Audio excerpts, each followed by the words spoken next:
รายการข่าวนครหลวงเวียงจันทน์รายการข่าวนครหลวงเวียงจันทน์สบายดีท่านผู้ฟังที่เคารพที่นี่สถานีวิทยุกระจายเสียงนครหลวงเวียงจันทน์รายการข่าวนครหลวงเวียงจันทน์ประจำวันพฤหัสวันที่16เดือนตุลาปี2025ซึ่งมีข่าวที่สำคัญมานำเสนอต่อไปเชิญท่านติดตามรับฟังรายละเอียดห้องประธานประเทศเข้าร่วมกองประชุมผู้นำโลกว่าด้วยแม่หญิงในวันที่14ตุลา2025นี้ทานนางปณิยาโทตูรองประธานประเทศแห่งสาธารณรัฐประชาธิปไตยประชาชนลาวพร้อมด้วยคณะผู้แทนได้สืบต่อเคลื่อนไหวในโอกาสเข้าร่วมกองประชุมผู้นำโลกว่าด้วยแม่หญิงที่นครหลวงปักกิ่งสาธารณรัฐประชาชนจีนโดยได้พบว่า2ฝ่ายกับทานฮานเจิงรองประธานประเทศแห่งสาธารณรัฐประชาชนจีนในนามท่านนางปณิยาโทตูได้แสดงความขอบใจและติราคาสูงต่อสายพัวพันมิตรภาพอันเป็นบุญเชื่อระหว่าง2พรรค2รัฐและประชาชน2ชาติลาวจีนรวมทั้งสมเสยผลสำเร็จอันยิ่งใหญ่ของสาธารณรัฐประชาชนจีนในการจัดกองประชุมผู้นำโลกว่าด้วยแม่หญิงกองประชุมสุดยอดองค์การร่วมมือเสียงไห้ครั้งที่25และพิธีระลึกถึงวันไสสนะของสงครามประชาชนจีนต่อต้านการหุกหานของฟาซิสต์ญี่ปุ่นและฟาซิสต์โลกครบรอบ80ปีในเดือนกันยายน2025ที่ผ่านมาซึ่งเป็นบรรดากิจกรรมดังกล่าวนี้ล้วนแล้วแต่เป็นการแสดงให้เห็นถึงคำมั่นและความพยายามของสาธารณรัฐประชาชนจีนในการพัฒนาและสร้างสาโลกของพวกเราให้นับมีความเจริญรุ่งเรืองขึ้นเรื่อยๆและหวังว่าสาธารณรัฐประชาชนจีนจะสืบต่อให้การร่วมมือและสนับสนุนสาธารณรัฐประชาธิปไตยประชาชนลาวในด้านเศรษฐกิจการค้าการลงทุนวัฒนธรรมเทคโนโลยีการท่องเที่ยวรวมทั้งท่าแหงของเส้นทางรถไฟลาวจีนเพื่อเป็นการใกล้เคียงให้แก่การเฉลิมฉลองวันครบรอบการสร้างตั้งสายพัวพันการทูตลาวจีนครบรอบ65ปีในปี2026ซึ่งทั้งสองประเทศจะร่วมกันจัดตั้งปฏิบัติปีมิตรภาพลาวจีนจีนลาว2026ในตอนท้ายทานรองประธานประเทศแห่งสาธารณรัฐประชาธิปไตยประชาชนลาวได้ถือโอกาสดังกล่าวเสริญทานการนำขั้นสูงของสาธารณรัฐประชาชนจีนเข้าร่วมงานเฉลิมฉลองวันสถาปนาสาธารณรัฐประชาธิปไตยประชาชนลาวครบรอบ50ปีเพื่อเป็นการสืบต่อหัดแน่นสายพัวพันมิตรภาพอันเป็นมูลเชื่อระหว่าง2ประเทศท่านฮานเจิ้งรองประธานประเทศแห่งสาธารณรัฐประชาชนจีนได้ตีราคาสูงต่อการพัวพันร่วมมือฝ่ายจีนลาวในระยะผ่านมาและการเข้าร่วมกองประชุมสุดยอดผู้นำโลกว่าด้วยแม่หญิงของฝ่ายลาวในครั้งนี้สาธารณรัฐประชาชนจีนจะได้สืบต่อร่วมมือกับสาธารณรัฐประชาธิปไตยประชาชนลาวตามการตกลงของ2ประเทศในขอบ2ฝ่ายและจะสืบต่อร่วมมือในขอบการร่วมมือหลายฝ่ายผ่านระบบองค์การสหประชาชาติขอบอาเซียนจีนขอบการร่วมมือแม่น้ำโขงแม่น้ำลันซางเวียกงานการแก้ไขปัญหาการเปลี่ยนแปลงดินฟ้าอากาศและอื่นๆพร้อมทั้งเสนอฝ่ายลาวให้การสนับสนุนขอริเริ่มการปกครองบริหารโลกของทานสีจิ้นผิงประธานประเทศแห่งสาธารณรัฐประชาชนจีนในภาคบ่ายของวันเดียวกันทานรองประธานประเทศได้ลงเยี่ยมยามพื้นฐานการผลิตสหกรณ์ปลูกเห็ดของบ้านฟูเกอจ้วงตาแสงทงโจนครหลวงปักกิ่งที่ได้สร้างอาชีพให้แก่ประชาชนภายในบ้านโดยเฉพาะแม่นมีประชาชนบ้านที่เป็นเพศหญิงจำนวน70ส่วนห้อยได้ประกอบส่วนเป็นแห่งงามของสหกรณ์การผลิตและมีรายรับจากการปลูกเห็ดขายเป็นสินค้าพร้อมเดียวกันนี้ก็ได้แลกเปลี่ยนบทเรียนเกี่ยวกับการบริหารคุ้มครองรัฐขั้นท้องถิ่นกับอำนาจการปกครองบ้านฟูเกิลจ้วงและตาแสงทุงโจที่ตั้งอยู่ศาลเมืองของนครหลวงปักกิ่งและบริหารรัฐขั้นท้องถิ่นจากนั้นก็ได้เยี่ยมชมบริษัทวิทยาศาสตร์และเทคโนโลยีกสิกรรมซุนโจเอวิเพิงที่ค้นคว้าและพัฒนาแนวพันธุ์พืชเก กสิกรรมภายในสาธารณรัฐประชาชนจีนสุดท้ายกองประชุมผู้นำโลกว่าด้วยแม่หญิงได้ปิดลงด้วยผลสำเร็จอันจบงามโดยท่านประธานกองประชุมได้ออกแถลงการณ์มีเนื้อในเน้นใส่การกำหนดทิศทางการหัวมือในต่อหน้าเพื่อรับประกันความก้าวหน้าของแม่หญิงและได้ประกาศมอบเงินจำนวน$10 ล้านสหรัฐให้แก่องค์การสหประชาชาติเพื่อแม่หญิงและประกอบส่วนจำนวน$100 ล้านสหรัฐเข้าในกองทุนการพัฒนาสากลและการหัวมือใต้เพื่อจัดตั้งปฏิบัติบรรดาโครงการพัฒนาให้แก่แม่หญิงและเด็กหญิงในทั่วโลกกองประชุมใหญ่ครั้งที่ 6 องค์คณาภาคศูนย์กลางสาวหนุ่มประชาชนปฏิวัติลาวกองประชุมใหญ่ครั้งที่ 6 องค์คณาภาคศูนย์กลางสาวหนุ่มประชาชนปฏิวัติลาวได้ไขขึ้นในวันที่15 ตุลาคม 2025อยู่นครหลวงวิงจันทน์โดยเป็นประธานของสหายมอนไซลาวมัวทรงกรรมการสำรองศูนย์กลางภาคเลขาคณะบริหารงานภาคศูนย์กลางสาวหนุ่มประชาชนปฏิบัติลาวเป็นเกียรติเข้าร่วมของสหายศิลวงศ์ขุดไพฑูรย์กรรมการกลุ่มการเมืองศูนย์กลางภาคประธานศูนย์กลางแนวล้าวสั่งชาติพร้อมด้วยอดีตคณะบริหารงานศูนย์กลางสาวหนุ่มประชาชนปฏิบัติลาวแขกถึกเชิญและภาคส่วนที่เกี่ยวข้องเข้าร่วมสหายทองลีศรีสุรินทร์รองเลขาคณะภาคเลขาคณะบริหารงานศูนย์กลางสาวหนุ่มประชาชนปฏิบัติลาวได้ผ่านห่างบทรายงานการเมืองขององค์คณะภาคศูนย์กลางสาวหนุ่มประชาชนปฏิบัติลาวครั้งที่ 5 ปี 2021-2025 โดยยกให้เห็นด้านดีด้านอ่อนของโครงข่างบทเรียนที่ถอดถอนได้รวมทางทิศทางแผนการในต่อหน้าพร้อมนี้สหายยังได้เรียกร้องให้ผู้แทนกองประชุมใหญ่เสื่อสู่ความรับผิดชอบของตนในฐานะที่เป็นตัวแทนของสมาชิกภาคเพื่อประกอบส่วนเฮ็ดให้กองประชุมครั้งนี้บรรลุผลสำเร็จอย่างจบงาม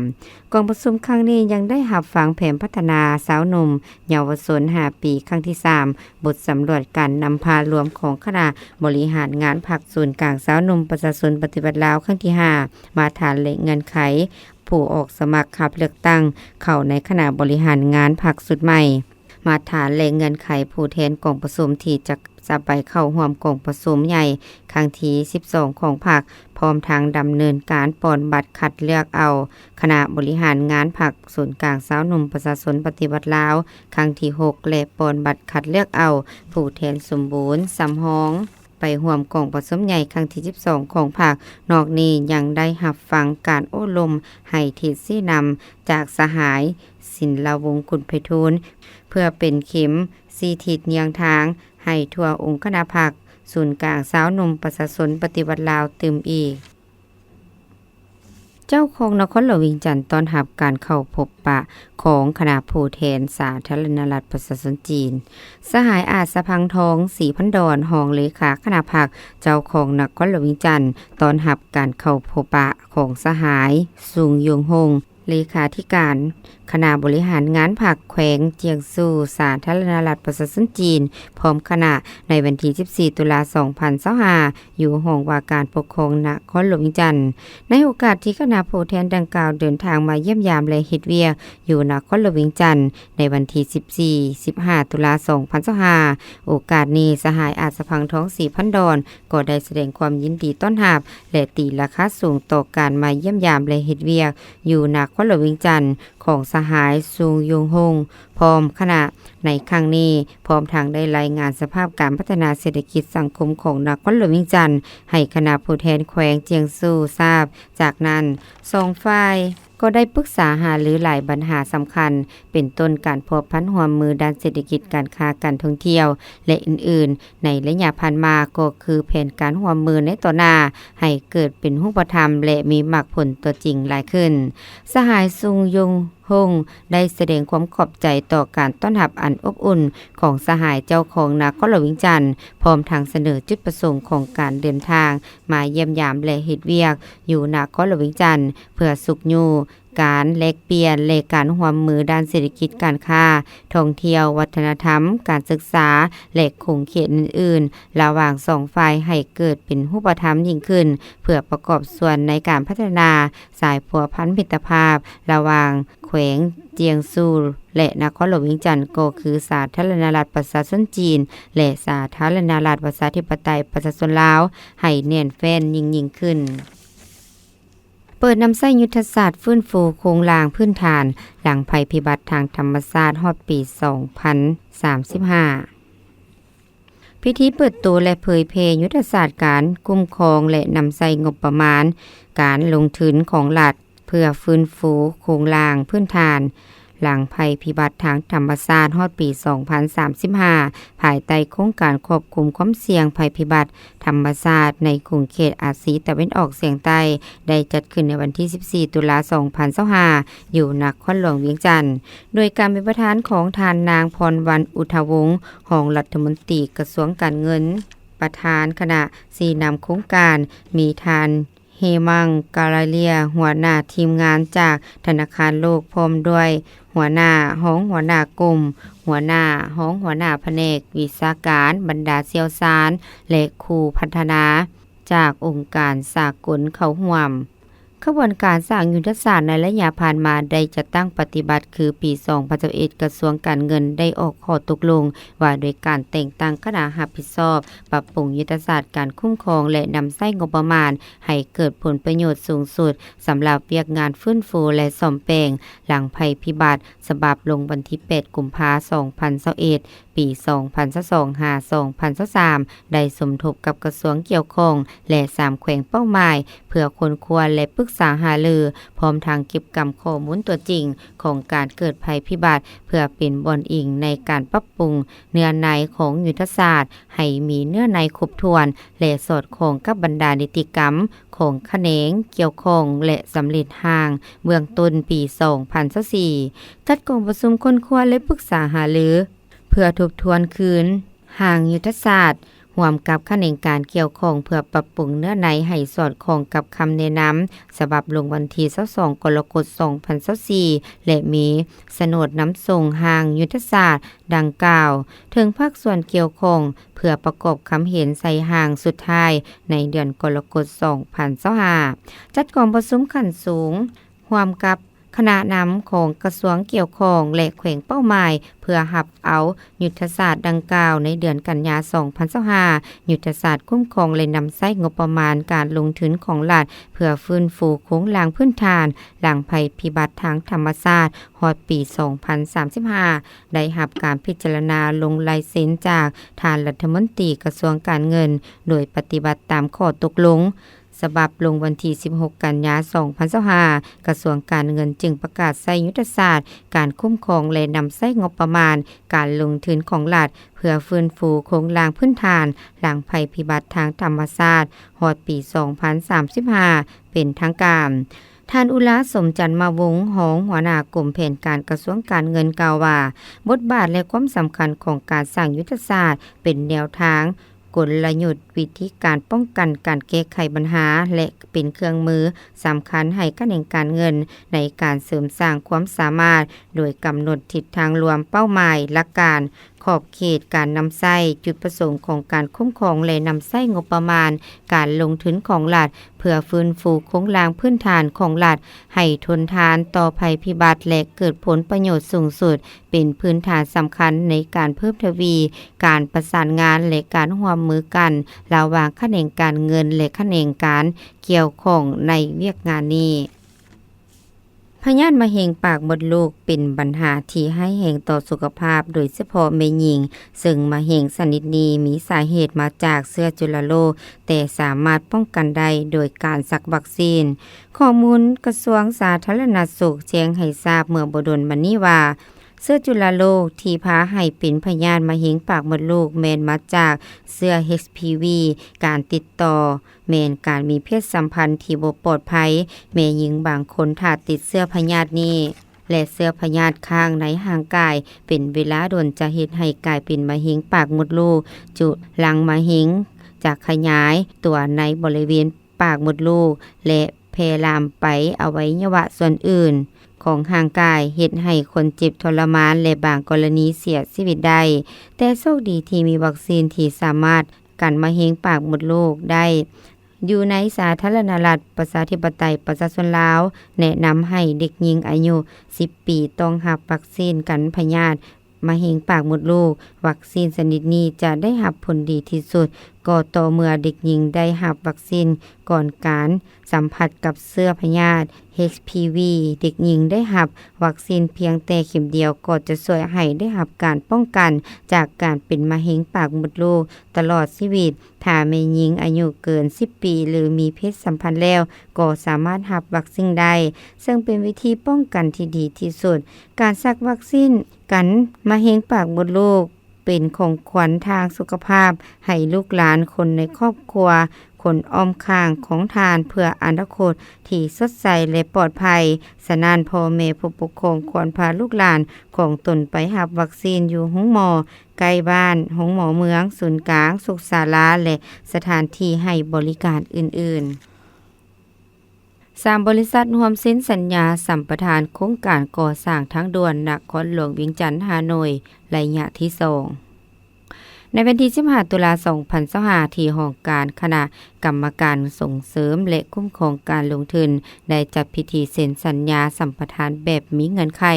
ของโครงการก่อสร้างทางด่วนนครหลวงเวียงจันทน์ฮานอยระยะที่2ซึ่งมีระยะทางทั้งหมด 203.8 กิโลเมตรจากเมืองปากสันหาชายแดนลาวเวียดนามในเขตเมืองไซสำพรแขวงบริคำไซการเซ็นสัญญาในครั้งนี้เป็นการร่วมมือระหว่างรัฐบาลลาวและกลุ่มบริษัทน้ำทาก่อสร้างขวาทางจำกัดผู้เดียวบริษัท CK การค้าขาออกขาเข้าและบริษัท31พัฒนาจำกัดผู้เดียวต่างหน้ารัฐบาลลงน้ำโดยท่านบุญถึงดวงสวรรค์รองรัฐมนตรีรองประธานคณะกรรมการส่งเสริมและคุ้มครองการลงทุนผู้ประจำการท่านคำแหวนปัญญานุวงศ์ห้องเจ้าแขวงบริคำไซและทานไซอัมพรศรีหาวงศ์ต่างหน้าคณะกรรมการส่งเสริมและคุ้มของการลงทุนแขวงบริคำไซฝ่ายบริษัทลงน้ำโดยทานคำเพิงทองสบาประธานกลุ่มบริษัทน้ำทาก่อสร้างขวาทางจำกัดผู้เดียวทานวันดีกวาลิวงศ์ประธานบริษัท CK การค้าขาออกขาเข้าจำกัดผู้เดียวทานปริญญาเอกพรประเสริฐอินทศรประธานบริษัท31พัฒนาจำกัดผู้เดียวมีหัวหน้าห้องการหัวหน้ากลุ่มห้องกลุ่มหัวหน้าห้องว่าการหัวหน้าแผนกห้องหัวหน้าแผนกและพนักงานจากคณะกรรมการที่เกี่ยวข้องของภาครัฐและบริษัทเข้าร่วมเป็นสักขีพยานซึ่งในนี้ท่านปริญญาเอกพรประเสริฐอินทศรประธานบริษัท31พัฒนาจำกัดผู้เดียวก็ได้ให้สัมภาษณ์ต่อทีมข่าวของพวกเฮาว่าถือว่าเป็นโครงการใหญ่ระดับประเทศระดับภูมิภาคของอาเซียนเฮาเนาะฉะนั้นก่อนสิเกิดโครงการนี้ก็ย้อน3บริษัทเฮาได้ตัดสินใจสูงเนาะในการสิก่อสร้างเส้นทางด่วนเนาะช่วงที่2คือว่าอิงตามนโยบายของภาครัฐเฮาแม่นการเชื่อมต่อเชื่อมจอดและการเชื่อมโยงของรัฐบาลเนาะเพื่อสร้างเศรษฐกิจสังคมฉะนั้น3บริษัทเฮานี่ก็ได้เห็นความจำเป็นและก็เพื่อจะช่วยสร้างเส้นทางตัวนี้ให้สำเร็จเนาะเส้นทางตัวนี้เป็นช่วงที่2แต่บริคำสั้นเนาะแต่บริคำไส้เมืองไส้จำพรไปใส่ทางเวียดนามฉะนั้นระยะการก่อสร้างทั้งหมดประมาณ203กิโลคาดคะเนเนาะการลงทุนนี่จะเป็น 1.9 ดอลลาร์สหรัฐหลังจากที่ว่าโครงการตัวนี้แล้วนี่มันจะช่วยเฮาหลายเนาะเพราะว่าสินค้าระหว่างไทยลาวเวียดนามสินค้าอาเซียนจะออกทางช่วงนี้หมายความว่าแต่ก่อนเนาะการขนส่งมันจะเกี่ยวไปทางแหลมฉบังเนาะทางภาคอีสานของไทยนี่เกี่ยวไปทางแหลมฉบังเกี่ยวขึ้นมานี่ใช้เวลาอยู่ประมาณ10 กว่ามื้อแต่ถ้าว่าทางเส้นทางตัวนี้แล้วนี่จะใช้เวลาเพียงแต่หลักชั่วโมงอาจจะเป็น3-5 ชั่วโมงก็พอถ้ามาส่งออกไปการเซ็นสัญญาในครั้งนี้เป็นบัตรก้าวสำคัญของการขับเคลื่อนการก่อสร้างโครงการทางด่วนที่มีความสำคัญต่อการเสริมโยงเศรษฐกิจภายในและภายนอกประเทศช่วยยกระดับการ ขนส่งสินค้าและการท่องเที่ยวให้มีประสิทธิผลหลายขึ้นพร้อมกันนั้นการดำเนินโครงการนี้ยังจะเป็นแรงกระตุ้นให้เกิดการจ้างงานในท้องถิ่นการพัฒนาโครงสร้างพื้นฐานและยกระดับชีวิตความเป็นอยู่ของประชาชนตามเส้นทางถือว่าเป็นอีกหนึ่งก้าวใหญ่จากวิสัยทัศน์ของรัฐบาลในการพัฒนาประเทศให้ก้าวไปข้างหน้าอย่างมั่นคงและยืนยงคัดเลือกเอาผู้แทนสมบูรณ์สำรองเข้าร่วมกองประชุมใหญ่ครั้งที่12ของพรรคคณะโฆษณาอบรมศูนย์กลางพรรคจัดกองประชุมตัวแทนสมาชิกพรรคเพื่อคัดเลือกเอาผู้แทนสมบูรณ์และสำรองเข้าร่วมกองประชุมใหญ่ครั้งที่12ของพรรคขึ้นในวันที่14ตุลาคม2025อยู่คณะโฆษณาอบรมศูนย์กลางพรรคโดยเป็นประธานของสหายคำพันธ์เผยอยู่วงคณะเลขาธิการศูนย์กลางพรรคหัวหน้าคณะโฆษณาอบรมศูนย์กลางพรรคประธานสภาทฤษฎีศูนย์กลางพรรคมีคณะพรรคคณะนำกรมแผนกเข้าร่วม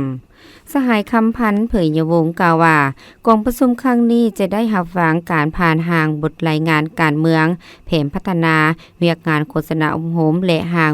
บทสำรวจการนำพารวมของคณะบริหารงานพรรคครั้งที่5พร้อมทางประกอบคำเห็นใส่ห่างรายงานการเมืองเกี่ยวกับการสรุปติราคาการจัดตั้งปฏิบัติมาติกองประชุมใหญ่ครั้งที่5และทิศทางหน้าที่จุดสูงเวียกงานโฆษณาอบรมใน5ปี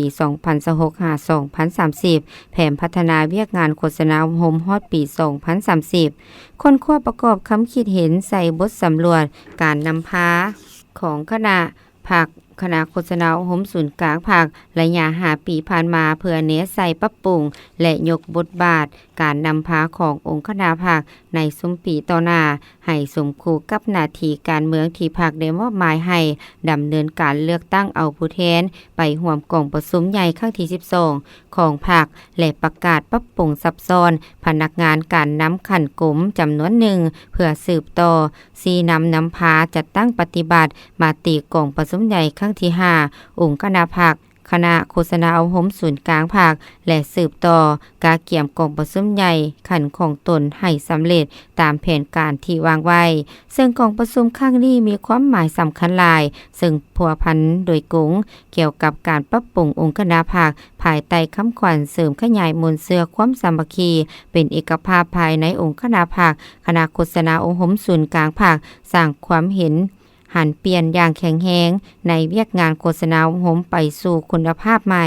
นอกนี้ยังมีพิธีประกาศจัดตั้งและปอนบัตรคัดเลือกเอาตัวแทนสมาชิกพรรคที่จะเข้าร่วมกองประชุมครั้งที่12ของพรรคซึ่งมีผู้สมัคร10สหายเลือกเอาผู้แทนสมบูรณ์8สหายสำรอง2สหายและในวันเดียวกันนี้ยังได้มีพิธีเสื่อมซึมเอกสารรัฐธรรมนูญฉบับปรับปรุงเอกสารปอนบัตรคัดเลือกเอาสมาชิกสภาสุทธิ10และเอกสารสำคัญอื่นๆอีก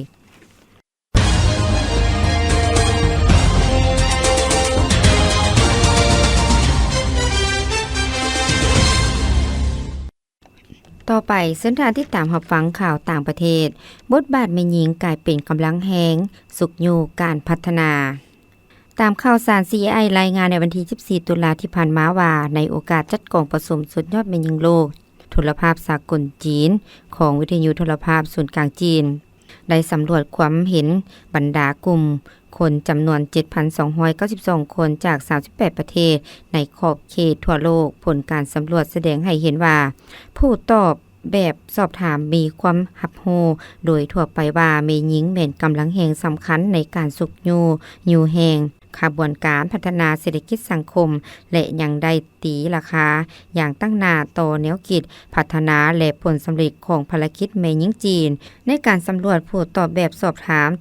74.9% ทั่วโลกมีความสนใจต่อหัวข้อหารือเกี่ยวกับแม่หญิงในนั้นผู้ตอบแบบสอบถามจากประเทศ พวมพัฒนามี 80.9 ส่วนห้อยสนใจหัวข้อหารือเกี่ยวกับแม่หญิงผู้ตอบแบบสอบถามอายุต่ำกว่า 44 ปีมี 79.1 ส่วนห้อยขึ้นไป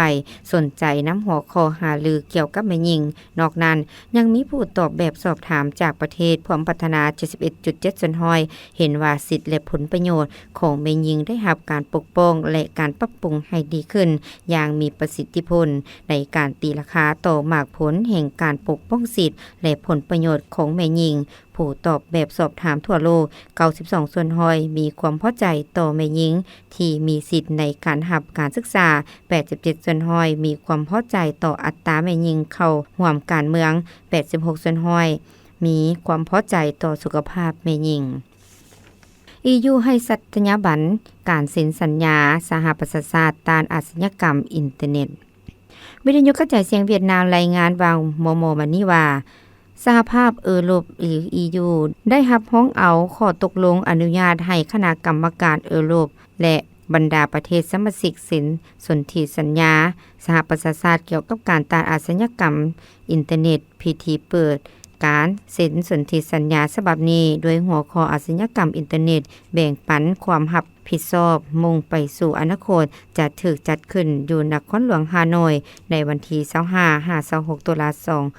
2025 นี้และข่าวยังระบุตื่มว่าท่านปีเตอร์ลูสเมลกราสรัฐมนตรีกระทรวงยุติธรรมด้านมากประเทศที่พวมดำรงตำแหน่งประธานหมุนเวียนสภา EU เน้นนักว่าบรรดาการกระทำส่อโกงด้านเทคโนโลยีข้อมูลข่าวสารบุกโจมตีทางอินเทอร์เน็ตด้วยขอบขนาดใหญ่สภาพการสวยไส้และการแสวงหาผลประโยชน์ทางเพศกับเด็กน้อยในอินเทอร์เน็ตพร้อมกับหลายรูปแบบอาชญากรรมอินเทอร์เน็ตอื่นๆที่พวมเพิ่มขึ้นการหับฮ้องเอาเครื่องมือนิติกรรมสากลนี้ได้สร้างขีดหมายความคืบหน้าสำคัญในการต่อสู้ทั่วโลกต้านอาชญากรรมประเภทนี้ต่อไปเส้นทางที่ตามรับฟังข่าวพยากรณ์อากาศพยากรณ์อากาศประจำวันที่16 ตุลาคม 2025เวลา 6:00 น.